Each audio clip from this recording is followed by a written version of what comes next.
District-wide expenses, services that are not building specific, both on the operational end as well as the instructional end. You have Board of Education, auditing services, the required expenditures in order to operate a school district. On the instructional side, equipment, textbooks, supplies and materials, etc. We had reductions in the following areas: field trips, contingency funds related to judgments and claims, arts and education programs, legal and professional fees related to the bond and energy performance contract. We have increased funding for textbook and software purchases, co-curricular activities, equipment and supplies related to the robotics program, instructional supplies and materials, and liability insurance premiums. The net change to this category is a reduction of $333,544. Transportation, budget reflects the current transportation configuration. All known out-of-district transportation needs have been accounted for. It is important to point out, up until April 1st, the district can receive an out-of-district transportation request, and if it's within our policy guidelines, additional buses might need to be added. I do believe we have covered all of the private schools that we have previously received requests for. So I don't anticipate this changing, but the possibility exists. We have such great athletic teams that our transportation costs related to playoffs continue to go up, so that's a good thing. And we reflect our contractual increase. Special education services from 2016-17 remain the same. We have residential, private, and public placement. We have cross-contract, OT and PT services. We have some contingency funding included as part of the special ed budget, which is our standard practice for unanticipated enrollments. We have outside services regarding psychiatric needs, and we have services contracted through BOCES. The net change to this is a minor reduction of $502. We covered 94.32% of the budget tonight. We anticipate on March 21st, we will discuss the remaining 5.68%. Any questions? Okay. Here I get to read Proposition 2. Again, authorization to establish a capital reserve fund. Voter approval is needed to establish and spend from this reserve fund. Establishing or spending from this reserve will have no impact on the tax levy in any year. The purpose of this reserve is to finance district-wide capital improvements. Maximum amount of this reserve is $7.5 million. Probable term of this reserve is 10 years. The source of funding from time to time would be from budgetary appropriations, unappropriated fund balances from the general fund as authorized by the Board of Education, transfers from other reserves as authorized by law. This is the actual ballot language. Shall the Board of Education of the Shoreham-Wading River Central School District be authorized to establish a capital reserve fund pursuant to Section 3651 of the New York Education Law to be known as the Shoreham-Wading River Central School District 2017 Capital Reserve Fund for a probable term of 10 years and an ultimate amount of $7,500,000, whose purpose shall be to fund in whole or in part capital improvements to the facilities of the district, including but not limited to reconstruction and renovation of facilities, Americans with Disability Act features, athletic fields, bleachers, auditoriums, ceilings, computers, technology systems, networks, sidewalks, curbing, doors, windows, mechanical and electrical systems, energy management systems, exterior and interior lighting, fencing, flooring, heating, ventilation and air conditioning systems, irrigation systems, locker rooms, gymnasiums, masonry, plumbing, and sanitary systems. roofs, security systems, toilet rooms, walls, and ancillary or related work required in connection with such capital improvements. With such funds to be obtained from budgetary appropriations, transfers of unappropriated fund balances from the general fund as authorized from time to time by the Board of Education, amounts from certain other reserve funds as authorized by law, and in the interest accrued on such funds over the term of the capital reserve fund. I know it's a lot of words. They continue to tell me that I am required to read the ballot language whenever it's being presented in public, so it's really not an option. I read as fast as I can.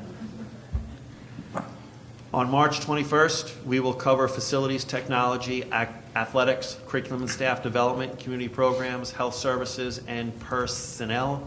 And we anticipate on April 5th to review the revenue budget and also to adopt the expenditure budget. April 18th, budget presentation. 20th, we are presenting at Leisure Glen if anyone wishes to attend. April 24th, there is a combined parent-teacher organization meeting here at the high school at 7 p.m. May 1st, Shoreham Civic Association at 7:30. May 2nd is the required budget hearing, and May 16th is the budget vote. Any questions? Sure. On the capital reserve fund. Yes. There seems to be a little bit of confusion. We are not asking the voters for $7.5 million on the day of the proposition vote. Is that correct? Correct. It's just it's a placeholder so that if the district has money from time to time to put towards capital projects to be approved by the voters, we have a place to put it. And if we don't have it, it doesn't go in there. You are 100% correct. And the maximum amount that the board has the ability to fund in this capital reserve would be up to $7.5 million. But just to clarify that, the source of the funding does not need to be approved. Correct? The source of the funding from time to time would be from budgetary appropriation. So if there is a budget line added to the 18-19 budget as a transfer to the capital reserve fund, by virtue of the voters voting on the budget, they would actually be authorizing that transfer to that capital reserve fund. Gotcha. As unappropriated fund balances from the general fund, that is authorized by the Board of Education via a resolution. As far as transfers from other reserves and as authorized by law, that would also come under a resolution to the Board of Education. So depending upon how it is chosen to fund this reserve, voters can have a say at times. So if the proposition is approved, next year when we do the budget, there'll be a line there together with the dollar amount we feel is appropriate to fund that reserve. Yep, correct. Any other questions? Thank you. Thanks, Glenn.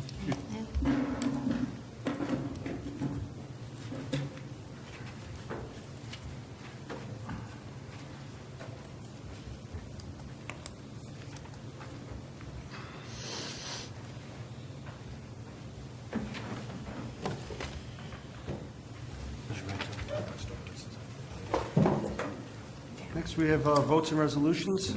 We have a list of policies, all first readings. Anybody have any questions? Do I have to list them? No? They're out there for the public. Okay. Is everybody okay to take the policies on first read? Do we have to vote? No. No.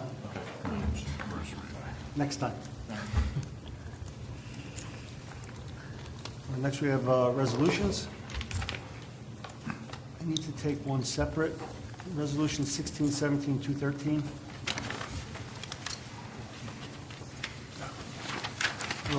Motion to approve. 1617-213, it's the DECA trip. Bill, second. Mike, all in favor?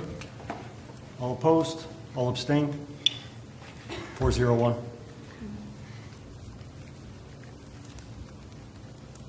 Well, congratulations, by the way. Thank you. For those who don't know, Noel has moved on to the national competition at DECA. She'll be representing our school out in California at the end of April.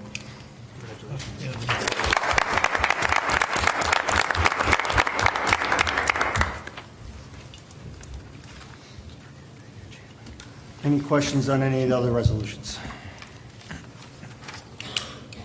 Okay, taking as a group. Any motion to approve Resolution 1617, 206, 207, 208, 210, 211, and 212? Bill, second. Kimberly, all in favor? 5-0. Just want to thank Wildcat Athletic Club for their continued generosity to the district, funding the cheerleading competition in Orlando, Florida.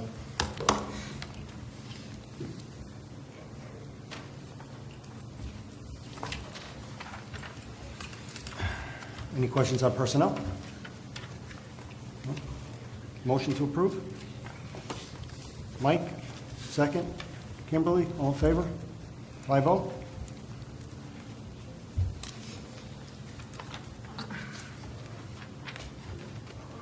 Next, we have communications. Is the student discipline seminar by NISBA.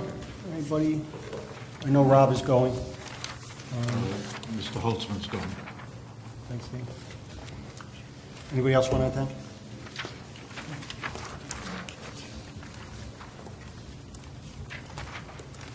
Can you fill us in when you get back? Thanks. Anybody have any discussion items?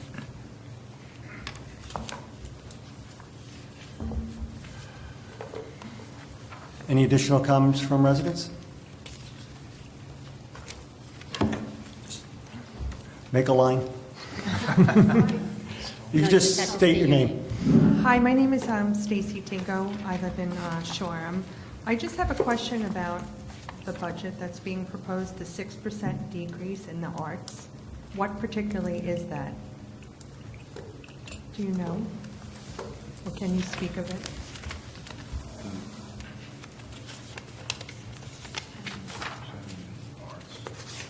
I don't think the entire 6% is related to the arts, but do we have It said a... arts and education.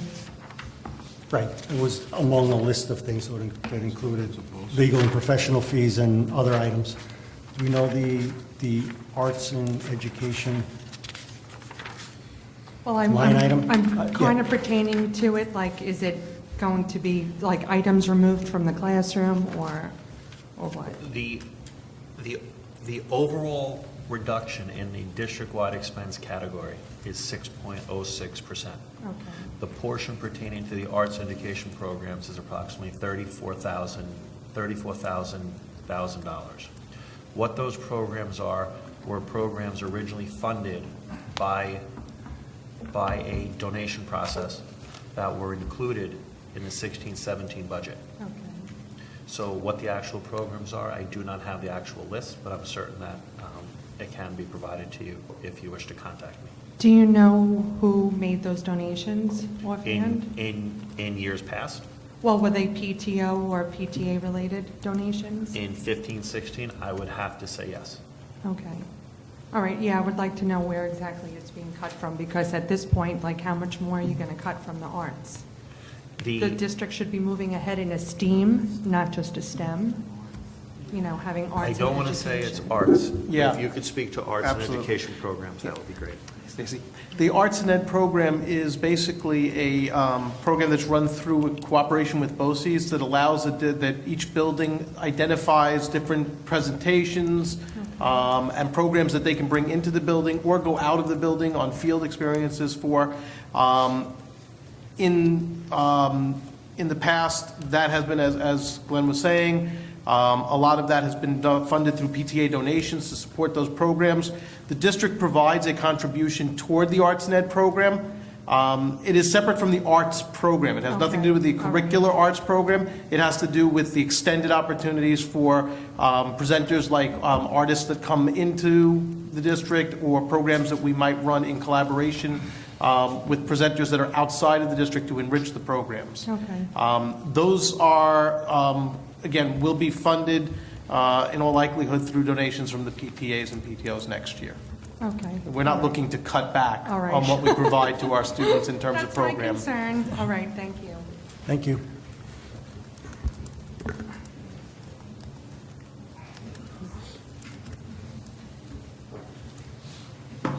Superintendent Board, Tom Sheridan, Shoreham. One request for the board to consider tonight, I don't think Mr. Passamonte is here, regarding our student athletes in the high school. The girls lacrosse teams look like there are 5 games between the JV and the varsity that go to the same school on the same day with one bus. So therefore, the athletes have to spend their day in school, then stay for the first game and stay for the second game while the others are playing. So typically, it looks like varsity plays first and then the JV team. So unfortunately, there's time in between. There's really no time in between. They have to sit and watch the other game. My concern is they don't have time to do homework, eat, all the things that we would want them to do. So it looks like there's just 5 buses that would be impacted by the schedule that was done this year. I'll follow up with Mr. Passamonte, but was asking for your support to approve 5 buses to allow those children to come home earlier or as appropriate and do their homework here in school before they have to go off to their games. That was one request. Secondly, thanks for the presentation, Glenn, tonight on the budget. I do have a follow-up question. In years past, didn't we have a capital reserve, or I might get the naming wrong, but don't we have a reserve account today? What this district had was a unique reserve called a tax reduction reserve, also known as the prior year state aid reserve. That is approved funding for voter-approved capital projects, or that those reserve funds can be applied as a revenue source in order to reduce Taxes. the tax burden. Gotcha. There was a repair reserve done here in 2004.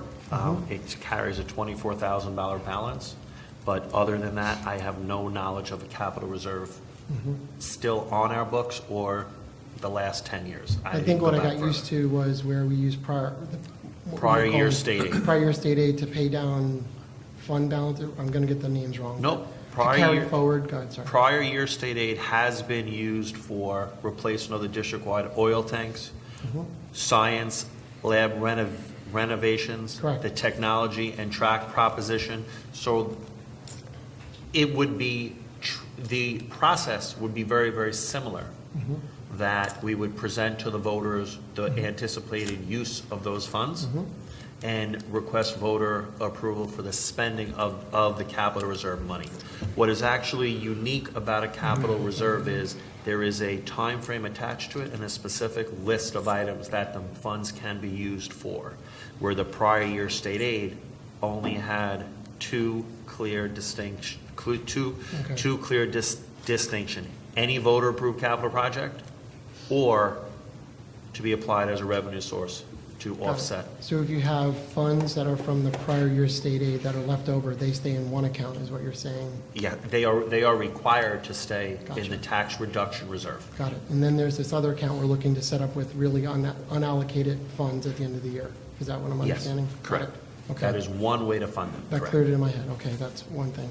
Question for you all then. Related to the bond passed in 15, I don't know the exact dollar amount. I'll call it 35 million. I don't know if that's right. 48 million, but you're 48 good. million, I was close.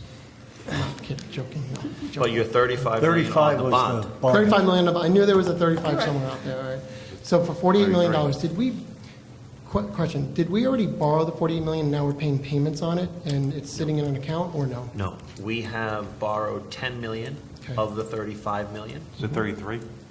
33 million. 1/6. 10 million, It's a million between friends, right? 10 Now I'm getting million. confused, but so there's 30, It's a so we borrowed $48 10. million bond. So it's $38 million left to take out on it, is that right?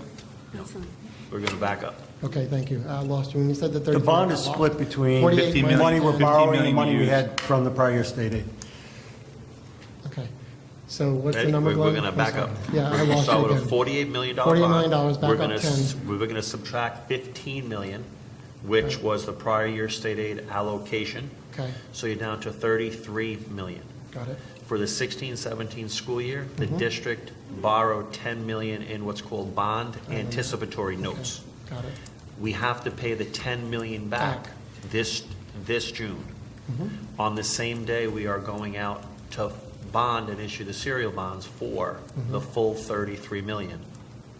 So we ultimately are taking out the 33 coming up? Yes. Am I correct? Correct. Okay, so it And was that correct. payment is fully included in the 17-18 budget. Got it. So we're basically paying interest on the whole balance, fund balance as of this year, as of Yeah. 18-19? We are going to pay interest on one year's amortized payment, yes. Got it. And going forward, though, would the 33 million go into the rollover budget into 18-19 then? Is The that what you're saying? $3.5 million payment will go, Which is on the full balance, Glenn, right? Okay. Yes. So let me ask you all a question. Do we have a priority list against those funds right now of when development will happen? So we're paying for, ultimately, we want to guess we I'm do, getting at. we Okay. do. In If you're an answer to that, we anticipate if everything continues on this schedule, by October 31st, we will have fully spent all of the money we have bonded for, and the only remaining work will be a portion from the prior year state aid. Got it. So that if we could complete the work without fully spending the prior year state aid, that money would be available, So roughly that 15 million. Something of like which that, we roughly. anticipate spending around 14 to 15 million, depending upon how the bids come in. Could I ask at one of the upcoming meetings that you share with the community, the list of projects? I haven't seen it in a while, and I'd love to see what's being accomplished. Sure. And the time schedule. I think it would help in terms of the voter budget again. Thinking about this new reserve account, because I think where people will get confused, this is how I'm getting confused. How does this new reserve fund differ from prior year state aid that sits in another account? Plus, thinking about the balance that was voter approved in 2015 to allocate toward capital projects. I think I'm getting confused of what this new fund's used for versus what we have set aside. Well, Tom, just so you understand that, Yeah. when the bond committee first got together, there was $100 million worth of projects that were identified as being necessary. They identified, 48 and change to Correct. do through the bond. No, I get it. So that this reserve fund going forward would be used to tackle the remaining $50 million worth of work. Okay, so that's what it's going to be useful for.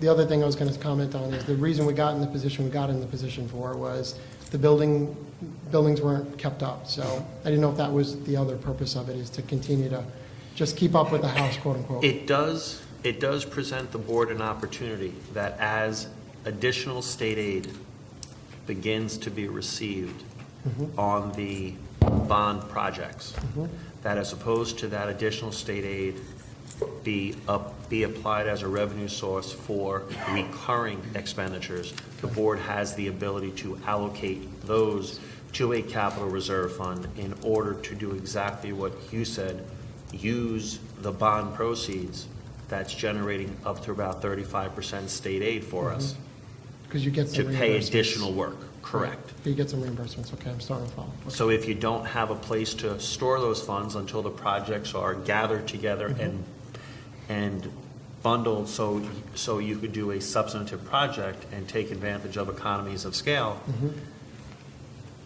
we can't roll over state aid without putting it somewhere. Okay. So that's part of the reason why the capital reserve is being established, to give them an opportunity. Original discussions had the capital reserve set at a $20 million balance, but we were advised it's better to establish more reserve accounts if needed, but establish the first one at a reasonable project level. 7.5 million is a reasonable project. Okay, very good. I appreciate you taking all. The last one was, it looks, Captain Obvious over here, it looks like we took the field trips out of the budget coming into 18-19. That's the 333,000 I saw We coming took down. approximately $200,000 out related to field trips. So field trips will be the responsibility of the parents and students next year. Is that what I'm hearing, roughly? Or is it just, is that a good thought process? It'll be Potentially. Okay, good. I agree with that approach. That's why I'm asking. And I didn't mind, there was another comment earlier about, I don't mind paying faculty and, for the chaperoning services. I think that's normal and should be considered.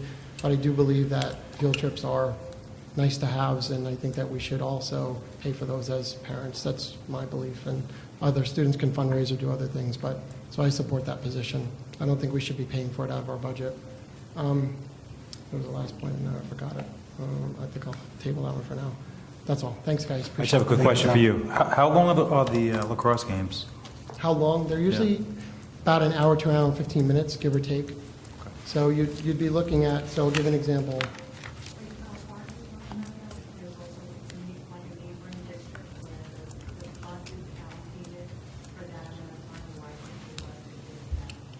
Oh, I didn't even think of that.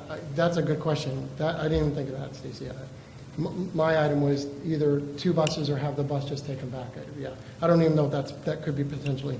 So Mount Sinai, Shoreham is playing Mount Sinai on the 26th, potentially depending on the snow, right? But there's a 5:30 game, there's a 4 o'clock and then a 5:30 game. So they're allowing an hour and a half, it looks, between games.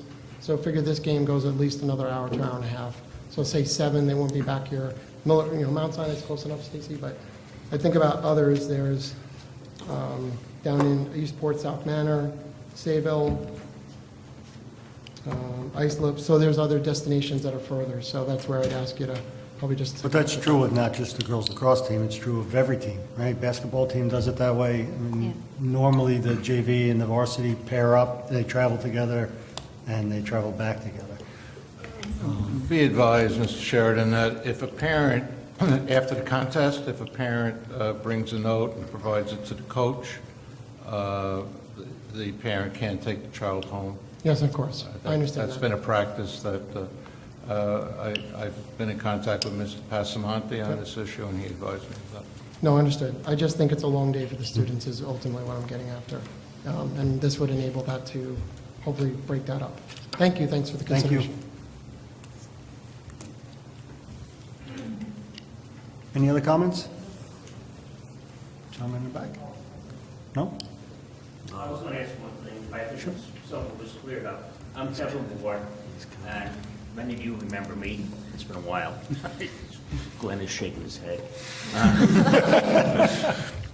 On the capital reserve fund, that $7.5 million is a rolling cap, is the way I read it, in that you can fund it maximum to 7.5, but over the 10-year life, you could easily pass 12, 15 to $20 No, sir. million through it, No. because as money is spent, No. you can add, no? No, sir. It's a real hard cap? It is a cap of, we cannot put more than 7.5 million within a 10-year span in that Within a capital. 10-year span, not a cap No, over sir. the lifetime, that you can No, sir. remove funds and replenish funds? Correct. Okay, that's an important clarification.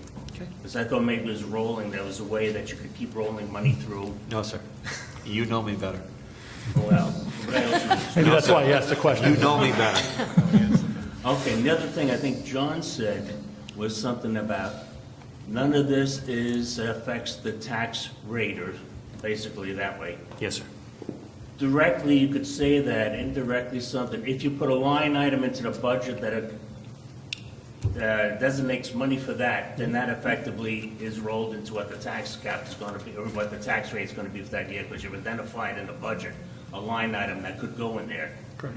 Okay. The other thing is, indirectly, the other funding, if it's not state aid coming in, if it's surplus from the year that you have a budget, you have surplus left over, you can allocate some of that surplus into that account, I believe. So indirectly, it's been accounted for in the tax rate that helped generate the surplus. So really, the taxpayer's paying for it. Let's go bottom line. It's not free money or free Never is. $7.5 million. It's how you want to define it, how it rolls in, and where it's funded from. But it's the taxpayer at the bottom line. One thing I just want to add, I would like to go back and explain again, as part of this bond work, Yeah. there is a large component of it that is eligible for state aid. So as additional building aid comes in as part of our state aid allocation, and the building aid can be assigned by the board to go into this capital reserve. So aid associated with capital projects goes into the capital reserve to do more capital projects. So since the aid isn't coming from the taxpayers, the aid is coming as part of revenue return to the district. But I think part of when the bond was sold, that whatever the state aid contribution was going to be on the $48 million or $33 million, depending upon if you take that $15 million of prior state aid out of it, that as monies are spent and the debt is accrued from the monies that you've obligated through the contracts to the thing, annually, state aid coming in, I thought was to be almost a real-time offset to monies that had to be paid against the bond. That all of a sudden you didn't build monies into your budget that you're servicing bond debt, and then you're getting the state aid and say, gee, I have a little extra reserve that I can move someplace. I thought state aid was something that was almost a real-time offset for monies that were being paid for the bond debt or to service the bond debt on an ongoing basis. I think it is depending upon how you wish to view it. Yeah, well, as a taxpayer, I know how I'd like to view it, but, I'm aware. okay, thank you. Thank you. Anyone else? Motion? Go back to exec. Bill, second Mike, all in favor? 5-0. Thank you, everyone. Thanks for coming.